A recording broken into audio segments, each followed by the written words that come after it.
২৭ বছরের দীর্ঘ অপেক্ষার পর প্রিমিয়ার লিগ হকির শিরোপা জিতল মেরিনার ইয়াংস ক্লাব।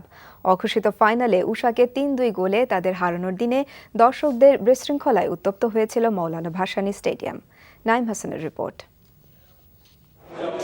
প্রিমিয়ার লিগের ষষ্ঠ রাউন্ডের শেষ ম্যাচটি দাঁড়িয়েছিল অঘোষিত ফাইনালে। ভাসানী স্টেডিয়ামে ড্র করলে চ্যাম্পিয়ন হবে মেরিনার্স, আর উষাকে চ্যাম্পিয়ন হতে হলে লাগবে জয়। ১৩ ও ১৫ মিনিটের নিলয় ও মিমোর গোলে এগিয়ে যায় উষা, কিন্তু এর কিছুক্ষণ পর মেরিনার্সের বিপক্ষে রেফারির একটি সিদ্ধান্ত নিয়ে ঘটে যায় লঙ্কাকাণ্ড। দর্শকরা প্রথমে গ্যালারির চেয়ার ভাঙচুর করার পর ভিআইপি গ্যালারিতে ঢুকে রীতিমতো তাণ্ডব চালায়। খেলা বন্ধ থাকে ২০ মিনিট। খেলা পুনরায় শুরু হবার পর ২৬ মিনিটে ওয়াকাসের গোলে ম্যাচে ফেরার পর প্রথমার্ধের শেষ দিকে দ্বিতীয় গোল পেয়ে গিয়েছিল মেরিনার্স, কিন্তু রিভিউ করে দ্বিতীয় গোলটি বাদ করে দেন রেফারি।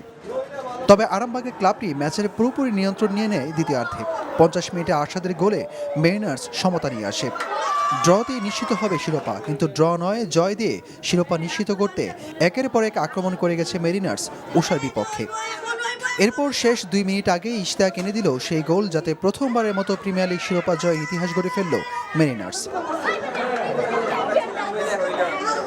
অবশ্যই এক্সাইটেড। আপনারা জানেন যে ২৭ বছর ধরে মেরিনার্স টিম করে আসছে, কোনো সময় চ্যাম্পিয়নশিপ পায়নি। এটা আমাদের টার্গেটই ছিল। আপনারা জানেন যে আমাদের টিম অতটা ভালো ছিল না অন্যান্যদের টিমের তুলনায়। তো এটা আমরা খুবই খুশি যে আমরা একটা ইতিহাস হয়ে রয়ে যাব ক্লাবের কাছে, যে প্রথম চ্যাম্পিয়নশিপে আমরা ছিলাম প্লেয়ার হিসেবে।